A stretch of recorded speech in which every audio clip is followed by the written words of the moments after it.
నమస్తే అందరికీ. నా పేరు సుమన్ ప్రభాస్. ముందుగా అందరికీ హ్యాపీ న్యూ ఇయర్. ఇక్కడికి వచ్చిన మీడియా వాళ్ళందరికీ, ఆడియన్స్కి అందరికీ థ్యాంక్ యూ సో మచ్. మీరు అందరు వచ్చి మాకు ఇట్లా బూస్ట్ ఇస్తున్నందుకు. డెఫినెట్లీ ఇది చాలా ఎంకరేజ్మెంట్ ఇస్తుంది, ఎందుకంటే ఈ స్టేజ్ నేను చాలా రోజుల తర్వాత ఎక్కినా. It's like 2.5-3 years almost. నా ఫస్ట్ సినిమా చేసిన తర్వాత ఈ సినిమా చేసిన. పాయింట్కి వచ్చేస్తే గోదావరి గట్టు పైన, డెఫినెట్లీ గోదావరి గట్టు పైన అన్న పదం మనం వినంగానే మన అందరికి గుర్తొచ్చేది ఈస్ట్ వెస్ట్, ఈ గోదావరి ఏరియాలన్నీ. నేను ఆ గోదావరి ఏరియాకి ఫస్ట్ టైం వెళ్ళినా నా లైఫ్లో, అంటే ఈ సినిమా షూటింగ్ కోసమే. దానికి ముందు వరకు నాకు గోదావరి అంటే ఇప్పుడు కృష్ణా రివర్ ఇట్లా, గోదావరి రివర్ అట్లనే, సో ఇట్లా చాలా రివర్స్ ఉంటాయి కదా, అట్లా వన్ ఆఫ్ ద రివర్ ఏమో అనుకున్నా. సో ఈ షూటింగ్కి నేను ఫస్ట్ టైం పోయినప్పుడు తెలిసింది గోదావరి జస్ట్ రివర్ కాదు, అక్కడ కల్చర్ వేరే ఉంది, అది ఒక ఎమోషన్, ఆడ ఫీలింగ్ వేరే ఉంది. డెఫినెట్లీ అన్న. సో వాళ్ళు మాట్లాడే విధానాలు కానీ అంటే చాలా స్వీట్ అనిపిస్తుంది. ఇప్పుడు మనుషులు ఇందాక సుదర్శన్ అన్నట్టు ఎంత భోజనం పెడతారంటే, ఎంత మర్యాద చేస్తారంటే, ఏదో సూట్ కేసులో గుక్కినట్టు గుక్కేస్తారు మన కడుపులా. అది మనకే డౌట్ వస్తుంది, అది సూట్ కేసా కడుప అనేది. తిన్నాక లేచి నడవని కష్టమైతే అట్లా పెడతారు. నేను 4-5 కేజీలు పెరిగిన అడిగి పోయి ఈ భీమవరంలో ఉన్నప్పుడు. షూట్ చేసింది కూడా యాక్చువల్లీ మన ఈ వేల్పూర్, రేలంగి, అత్తిలి, ఇవన్నీ గోదావరి పారే ఏరియాలు అక్కడ సైడ్ ఏవైతే ఉన్నాయో అక్కడనే షూటింగ్ చేసినాక అర్థమవుతుంది. నా ఫ్రెండ్స్తో అంటుండే, మా ఎంత లక్కీరా వీళ్ళు, ఎంత కాదన్నా మనకన్నా కొంచెం లక్కీ ఇక్కడ ఉట్టి పెరిగిన వాళ్ళు. ఎందుకంటే వాళ్ళకు పొద్దున్నే అలారంతో లేవాల్సిన అవసరం లేదు, పొద్దున్నే పందెంకోళ్ళు లేపితే, నాటుకోళ్ళు లేపితే వాళ్ళని లేచి పొద్దుంతా పనిచేసి సాయంత్రం అలసిపోయి స్ట్రెస్ వస్తే టైంకి మంచిగా గోదావరి గాలి వచ్చి తగులుతుంటుంది వీళ్ళకి. అంటే ఎన్ని మెడిటేషన్ యాప్లు డౌన్లోడ్ చేసుకుంటే మనకు రిలీఫ్ రాదు, ఎన్ని చేసుకున్నా. అక్కడ నువ్వు గోదావరి పక్కన నువ్వు అర్ధగంట అటు ఇటు నడిస్తే, నేను చెప్తున్నా కదా, ఏదో యూట్యూబ్లో గంట సేపు మెడిటేషన్ మ్యూజిక్ పెట్టుకొని ఇంత రిలీఫ్ దొరుకుతుంది, అంతకన్నా ఎక్కువ దొరుకుతుంది. డెఫినెట్లీ న్యాచురల్ ఏసీలో పుట్టి పెరిగారు వీళ్ళంతా. నేను అనుకునేటోని, అరే కేరళ పోతే మస్తు ఉంటుంది, వింటర్ సీజన్లో కేరళ పోతే మస్తు ఉంటుంది అని. కేరళ కన్నా చాలా చాలా బ్యూటిఫుల్ లొకేషన్స్ ఉన్నాయి మన గోదావరి ఏరియాలలో. అండ్ నేను పర్సనల్గా ఎక్స్పీరియన్స్ చేసిన. అంటే నేను దానికి ముందే ఒక 2 months బ్యాక్ కేరళ పోయి వచ్చిన. నాకు ఇక్కడికి వచ్చినాక అరే ఇంత మంచి ఏరియా, ఇంత దగ్గరలో మన తెలుగు స్టేట్స్లో పెట్టుకొని నేను అంత దూరం ఎందుకు పోయినారా అనిపించింది. నా ఫ్రెండ్స్ని అందరిని వేసుకొని పోతే 50,000 ఖర్చు అయింది, వేరే విషయం. అంటే ఈడంటే మనదే కదా, దగ్గర ఉంటుంది, భాష సేమ్ ఉంటుంది. ఇవన్నీ చూసినాక సో ఇదంతా షూటింగ్ ఎంజాయ్ చేస్తున్నా అన్న వాళ్ళతోని. సో ఇలా నేచర్ని ఎంజాయ్ చేస్తున్నా. కానీ ఈ కథ నాకు చెప్పినప్పుడు కూడా ఇవంతా ఎంజాయ్ చేస్తున్నా, నేను వెనకకు పోయి ఒకసారి ఆలోచించుకునేటోని స్టోరీ ఎట్లా ఓకే చేసిన నేను ఇది అని. నాకు చాలా స్టోరీస్ వింటున్నా. నేను ఈ సినిమాకు ముందుకు 80-85 కథలు విన్నా నేనైతే. అంటే ఏం చేయాలనో తెలియదు. అంటే నేను బ్లాక్ బస్టర్ కథలు కూడా ఇచ్చిపెట్టేసిన దాంట్లో, కానీ తెలీదు ఆ మూడ్కి అది తగ్గట్టు నేను పర్సనల్గా ఏం చేయాలని మనకుంటూ పర్సనల్ థాట్ ఉంటుంది కదా. ఆ థాట్లో పోతుండే ఈ మనిషి వచ్చి, సుభాష్ చంద్ర అనే ఆయన వచ్చి నాకు ఈ గోదావరి గట్టు పైన అని కథ చెప్పిండు. సూపర్ ఎగ్జైట్ అయినా. అండ్ ఈ మనిషి గురించి నాకు ముందే తెలుసు. 100 షార్ట్ ఫిలిమ్స్ చేసి వీళ్ళు, అది మజాక్ కాదు. ఒక మనిషి యూట్యూబ్లో కంటెంట్ అందరికీ చెప్పాలని చెప్పి 100 షార్ట్ ఫిలిమ్స్ చేయడం అనేది అస్సలు మజాక్ కాదు. నేను వీళ్ళ షార్ట్ ఫిలిమ్స్ చూసి మేము కాలేజ్లో ఉన్నప్పుడు మేము ఇన్స్పైర్ అయ్యేటోళ్ళం. నా ఫ్రెండ్ మనీ, దుర్గా, వీళ్ళందరూ అన్న వాళ్ళ పొజిటివ్నెస్, ఈ షార్ట్ ఫిలిమ్స్, ప్రయాణం షార్ట్ ఫిలిమ్స్ నాకు చూపెట్టి, అంటే సూపర్ క్వాలిటీ ఉండేటి 10-15 ఏళ్ళ క్రితమే. అవి చూసి ఇట్లా ఇన్స్పైర్ అయ్యి మనం కూడా ఇట్లా చేద్దామరా అని అనుకున్నాం. దాని తర్వాత మేము సంహౌ సినిమాలకు వచ్చినాం, మేము ఫేమస్ అనే సినిమా చేసినాం.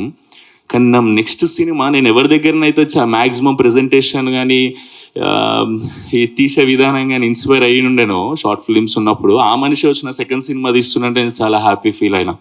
అండ్ ఆయన వచ్చే ముందే నాకు తెలిసి ఈయన ఎట్లాంటి కథ చెప్తాడు, ఎందుకంటే ఆయన మైండ్ సెట్ అన్న షార్ట్ ఫిల్మ్స్ అవన్నీ నాకు ముందే ఐడియా ఉన్నాయి కాబట్టి. ఆయనకు నేను తెలియదు డెఫినెట్లీ కదా, అంటే పరిచయం లేదు. మేబీ మ్యూచువల్స్ ఉన్నారా మనకి? వంశన్ ఉన్నాడేమో, సారీ. కానీ పర్సనల్గా ఎప్పుడు కలవలేదు. సో మనిషి ఎట్లాంటి తెలుసు, ఏ కథ చెప్తాడో తెలిసి కథ చెప్తున్నా కదా, ప్రాపర్ కిటికీలకి పల్లెటూరుని చూసినట్టు ఉంటుంది ఈ కథ.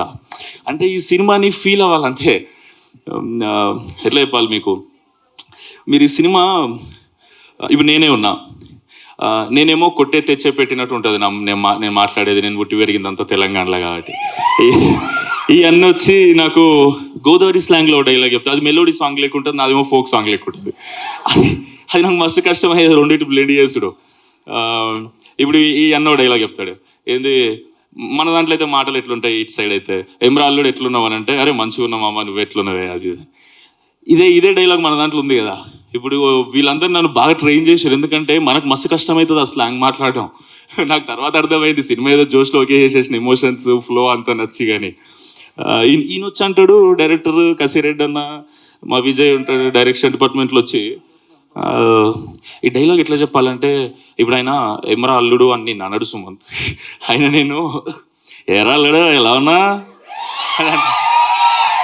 అప్పుడు నువ్వేం చెప్పాలంటే, కేక నువ్వేంటి మాయా జుట్టుకు మంచి రంగేస్తున్నట్టునా, ఇంట్లో అత్తయ్య లేదా అంటే నాకు ఇది అచీవ్. ఇప్పుడు నేను చాలా ఫ్లోగా ఏదో చెప్పేస్తున్నా, డెఫినెట్లీ అక్కడ పుట్టి పెరిగినంత ఆర్గానిక్గా రాకపోవచ్చేమో, కానీ ఇది నాకు ఫ్లో అచీవ్ చేయడానికి వీళ్ళు చాలా కష్టపడ్డారు, ఎందుకంటే నాకు మస్తు కష్టమైంది అది నేర్చుకునేటప్పుడు, కానీ నాకు నేర్పించడం ఇంకా కష్టం వీళ్ళకి.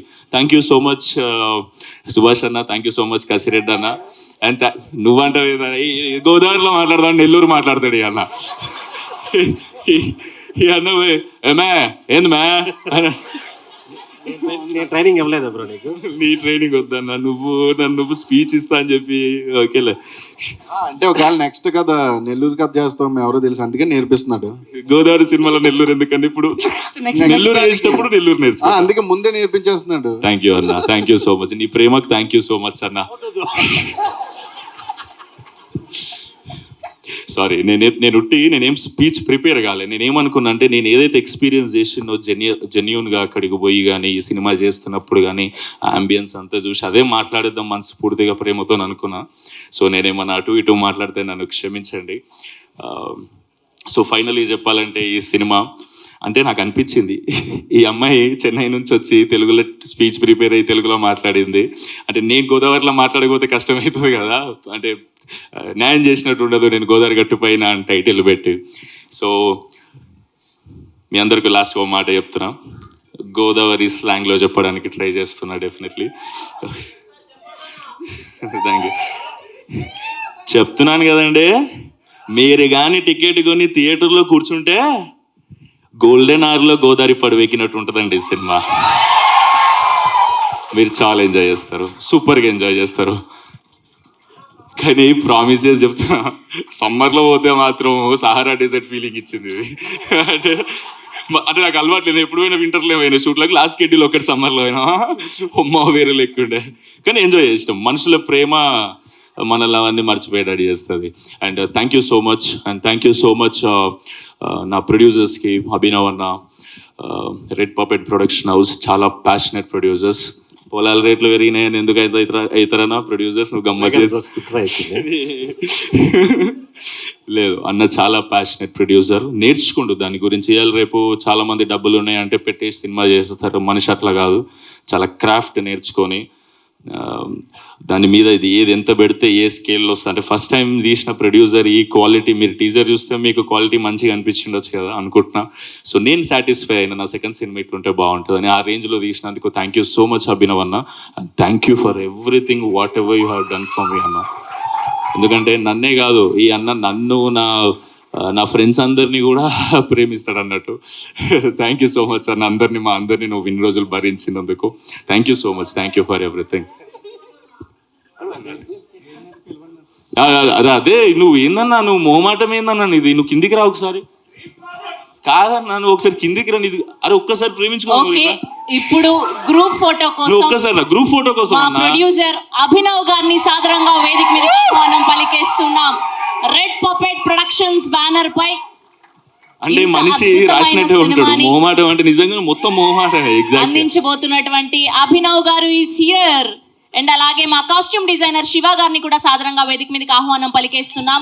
అండ్ సౌండ్ డిజైనర్ నాగార్జున గారిని, ఎగ్జిక్యూటివ్ ప్రొడ్యూసర్ మధు గారిని, అండ్ యాక్షన్ కొరియో